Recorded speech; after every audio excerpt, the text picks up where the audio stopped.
Hello guys, and welcome back to the channel. I had the utmost pleasure of seeing Spider-Man No Way Home last night. Theaters opening day. I don't remember the last time I went opening day to a movie. It was very special. I was nervous. I knew there was going to be a lot of people there, so but opening day to a movie is so special. There's something so special about it. I'm glad I got to share that with my girlfriend. We got to kind of expose her, and No Way Home has been the most hype I personally have ever hyped up for a movie. I've never felt this way about any Marvel property. Endgame was definitely really fun. Infinity War, seeing all of the heroes and stuff we know very well team up for the first time. I thought that was a very special experience, but this movie really did something to the inner child in my heart. I am going to be talking about spoilers. This is a review of Spider-Man No Way Home, so if you guys have not seen the movie, just letting you guys know ahead of time, please click off this. We're going to be talking about some heavy stuff. You don't want to ruin this movie, especially if you really like Spider-Man or Marvel in general. There's a lot of good surprises in this movie. I think they already spoiled way too much with the trailers, but that's just my opinion. But do not spoil anything else. Please go watch the movie, have a good time, witness it for yourself. You know, that's the biggest thing. You don't want to ruin a special moment like this in time. Go watch it. Go. They did a lot of stuff right in this movie. It starts off right after Far From Home, which was a really cool ending. Say what you will about that movie. I enjoyed it. It took a while to grow with me. It wasn't really sitting right, and you know, over time it really showed its true color. But this movie is the most Spider-Man movie ever. No Way Home takes the cake for sure, and it starts right off the bat with just 100% gas, and it is wild. MJ, Spider-Man, zipping around town trying to get away because everyone knows Peter Parker is Spider-Man, and now he's known as a vigilante type murderous person now. He's not known as a hero, but he's very famous. Everyone in the world now knows who he is. Super cool way to drive the plot forward, and it's just sitting there in the background the whole time. He deals with it pretty hard. You can feel the pressure on Spider-Man in this movie, and that's something I don't think that the other movies have delved into as much. It's mostly been kind of tongue-in-cheek stuff here and there. This really takes the character Spider-Man, Peter Parker even, and takes him down to rock bottom. And you can feel that. I'm telling you, Tom Holland, best Spider-Man. You can debate that later in the video, but Tom Holland, wow, dude, you did such a good job. You did such a good job, and I got a sense going into this that he was gonna give it his all, because how can't you? And a spectacular movie like this, where it's a culmination of eras in one movie, you know, you gave it your all, dude. Kudos to you. I am so impressed with Tom Holland's acting abilities, and what he was able to do in this movie was so impressive. So kudos to you. He gets hit hard, and he does a great job dealing with that. You know, Happy Hogan is a really cool kind of like stepdad character in this for sure. Like, he's like, hey, come over to my house. Like, well, I'll take you to the Stark residence where we're gonna keep you guys safe from all the publicity and all the bullshit shenanigans going on in the world. So he takes them over there, sets off a really cool little like lawyer investigative thing where they have to go search for a lawyer. They end up finding a lawyer, and it's none other than Matt Murdock, Daredevil himself. And he is fucking kick ass, and there was no need for explanation. It was, thank you, Matt Murdock, you're here. We all know who you are. We've seen Daredevil. You are a very known property. Boom, put him in the movie. That's what we need. That's what we need going forward. You guys know how to do it now. You don't have to like give us an origin film. Boom, Matt Murdock, don't reintroduce him. There he is. He's there in the universe. Here we are. Hawkeye does a great job of kind of setting that off for us, the Daredevil Netflix universe, and pushing him right into MCU. I cannot wait for the future of Marvel now. Knowing that these crime lords and these vigilantes are in New York, and now they can do whatever they want with them. So that's very exciting. Awesome. Kudos Marvel for doing that. Thank you so much. Now Spider-Man's going through a bunch of stuff. He needs help from Doctor Strange. Doctor Strange is like, dude, I have been there. I will help you out. You mean a lot to me. We saved the world together, man. We do this spell so people forget Peter Parker's Spider-Man. But, you know, there's a lot of weight there. You know, he has MJ. MJ knows that he's Spider-Man. Is that going to mess anything up? Aunt May. So they're all thinking about it. They're like, okay, like, we didn't put a lot of thought into this. Boom. While they were doing that, it caused a bunch of stuff. It was a really cool way, really cool plot device to shove other universes into the MCU, and they did it really well. Cut forward a little bit. Doc Ock shows up, mind blown. Everyone knows what's going on. I don't know about you guys and your guys' theater experience for this movie, but our theater freaked out, and it was great. It was so much fun. Everyone clapped, everyone was wooing, and it was just a really cool experience to be back there again. Like, it was awesome. But we got to see is it Alfred Molina? I think it's his name. Doc Ock, whatever. He's there, and then boom, big fight. You see the Green Goblin. Now it is a go catch 'em all movie, and he has to go catch all of the villains. There's a lot of really cool bickering back and forth with the universes, trying to figure out, oh my gosh, you're Norman Osborn, you're freaking Dr. Otto Octavius, you're one of the greatest blah blah blah scientists, and like they're all talking back and forth, and it's really cool. I didn't even think, oh my god, they have to know about each other or know when they died, like all these little things throughout these movies that we've seen in the past, and the attention to detail is wild. It is wild, and they get it down to a T, and they all work so well together. Like the old, the Andrew Garfield, and the new, all of them work so well. I loved all of the villains. I thought to myself, they're going to shoehorn them in, and it's going to be too much, and we're not going to like it. You know, I thought Spider-Man 3, there's too many stories going on at once, but this was one story, and I think they realized that we don't want to have branching stories going on and weaving on together and then they clash. No, have one big story and make it about Spider-Man, most importantly, and that's what they did. And this movie is Spider-Man at its core. Skip forward, he starts getting these villains together.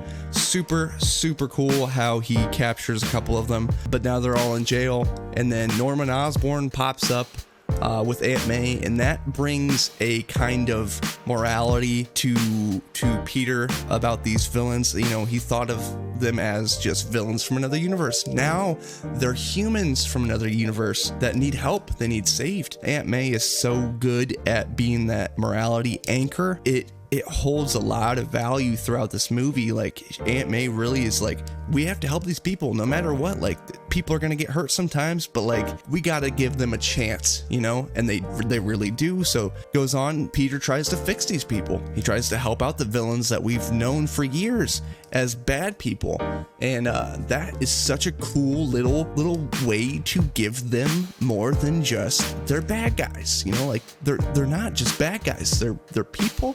You know, they deserve a second chance. It really pays off. And then Norman Osborn hops in.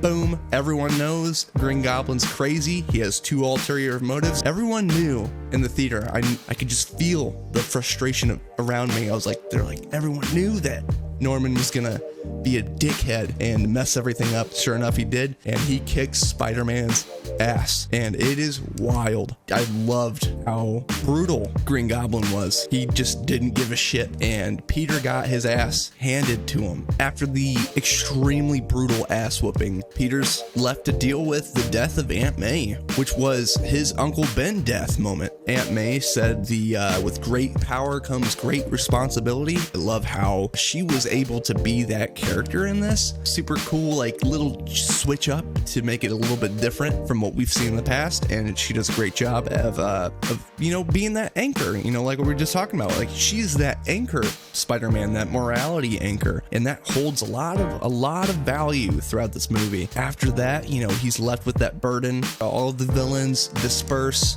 and it's complete chaos. You think it's done, and you're like, oh, how are they gonna recover from this? Ned and MJ, they are very prevalent in this movie from the beginning. They end up conjuring some stuff. Ned finds out he has some super abilities, and he uses the sling from Doctor Strange's Sanctorum. He uses it to portal in Peter. He's looking for Peter Parker, and then none other than Andrew Garfield himself pops out of this portal. The first interaction with Andrew Garfield, their first Spider-Man, was so good. Oh my god. There's something about this version of Andrew Garfield's Spider-Man that is like more like funny, and like he's pretty goofy in the movie compared to the Amazing Spider-Man movies, but there's something about it that he's like very self-confident. He's very Spider-Man. He does a great job. Andrew Garfield killed it. And then after that, they share a couple funny moments. Then boom, he looks for Peter again, opens up another portal. Tobey fucking Maguire pops out, and wow, dude, holy shit. I felt old. I felt like a kid again.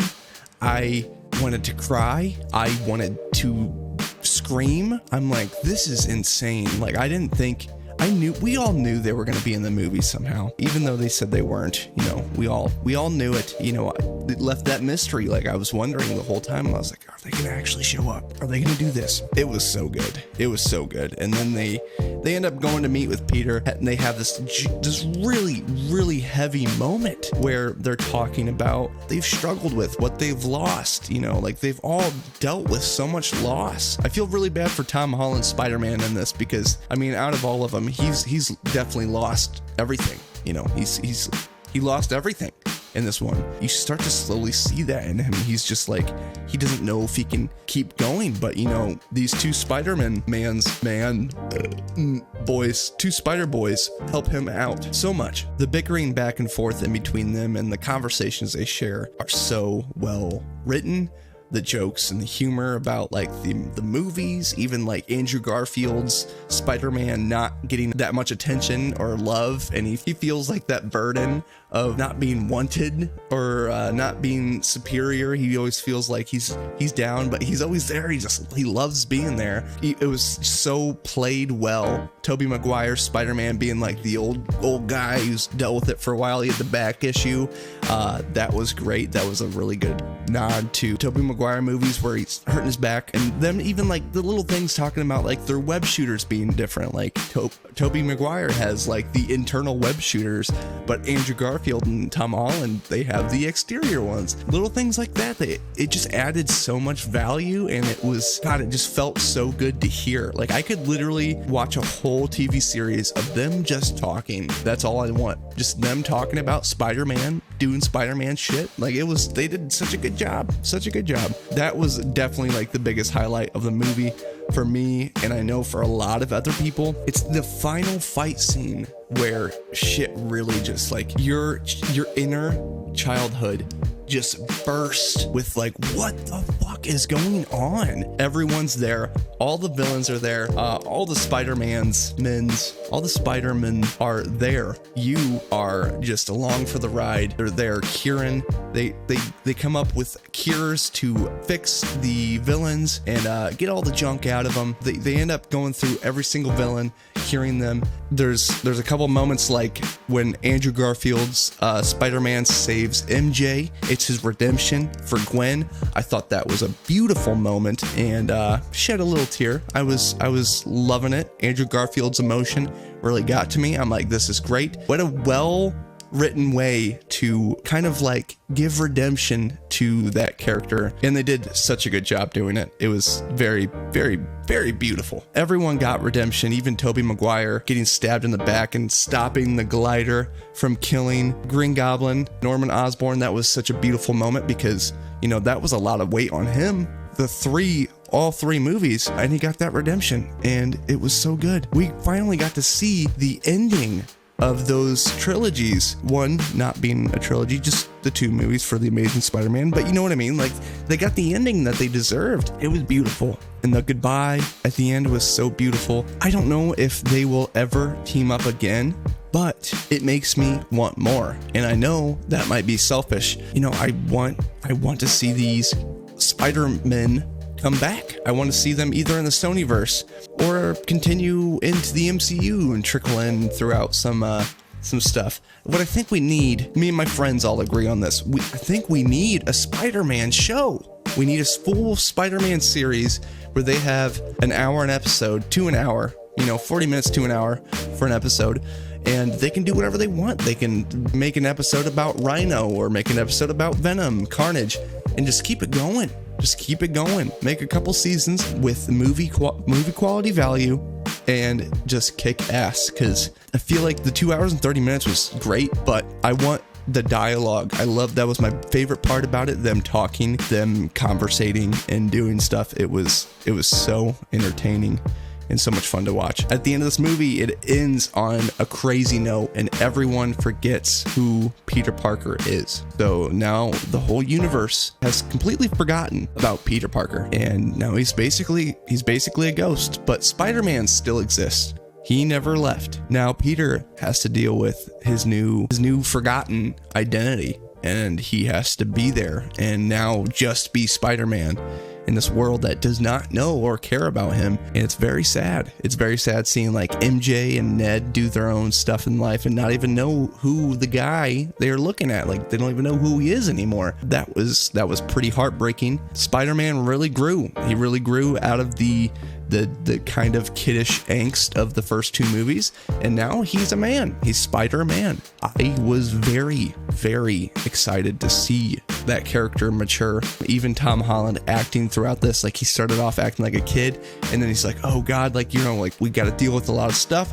I'm causing a lot of shit to happen. You can slowly see the tone change in Tom Holland's Spider-Man, and it's beautiful. It is beautiful. And the ending, the very end, he makes the original blue and red suit that we all know, like, that's Spider-Man. They killed it. That last scene, that suit, everything, they killed it. He's there in New York. He's in his apartment. It is Spider-Man now, like, more than ever. Like, he is the Spider-Man now. I cannot wait to see what they're going to do next with his character. All around, the movie, 5 out of 5 stars. Especially, like, as far as a superhero movie goes, this is by far my favorite superhero movie, and I will continue to watch it, and maybe I'll find some flaws here and there, but there's something special about this movie, and they even talk about it during the movie. Like, you go in ready to be disappointed. Like, you're never gonna get disappointed when you expect it to be disappointing. Go in with low expectations and you come out extremely surprised. And that was one of the underlying themes throughout the whole movie, and boy, did it surpass my expectations. And I thought it was, I really thought it was probably going to do that. They did it in such a way where, it topped Endgame in my book. It topped that, like, giant movie collaboration in my book, and 5 out of 5 stars. Yeah, one of the best superhero movies I will probably ever see in my lifetime. Glad to say I exist in a time period where I got to see 3 culminations of Spider-Man come together in one crazy movie. We didn't even talk about the post-credit scenes yet. I'll talk about those too. Venom is now in the MCU for sure. There's a little piece of Venom, that the Tom Hardy Venom, he's sitting there talking, learning about the MCU stuff, all of the aliens and all the Avengers and all the stuff that the MCU universe knows about. He's just mind blown. He's like, what the hell's going on? He gets transported back to his timeline. A little piece of Venom hops off and stays in the MCU. So that's going to lead towards the black symbiote costume for Spider-Man. It's going to lead to a bunch of really cool shit. I'm super excited that they did that and didn't just let him just go back willy-nilly and just be there for a fun little cameo. That was great. And then the post-credit scene, the second one at the end of the credits, was a legitimate trailer to Multiverse of Madness, and it was mind-blowing. I didn't know, I did not expect there to be a full-blown trailer at the end of this movie. I'm sure that will definitely drop sometime here soon. God, it was a good trailer, and it's setting up, all this stuff is setting up the next phase of MCU, or the current phase of MCU, to just be the best culmination of superhero antics we will ever see, I think, with the multiverse stuff, with the crazy space shit going on. Like, they can do whatever they want. Don't be surprised at any moment if the X-Men, you know, show up. Like, if something crazy like that could happen, you know, I'm here for the ride. I'm here for the ride. I had such a good time. I hope you guys enjoyed the review. I will continue to do these if you guys like it. I really like doing it. Thank you guys for watching. Stay tuned. Check me out on Twitch too. I will be continuing my weekly schedule on there, so check me out on there. Yeah, and have a great day. I will be posting a lot more here soon, so I'll see you guys soon, and love you guys. Goodbye.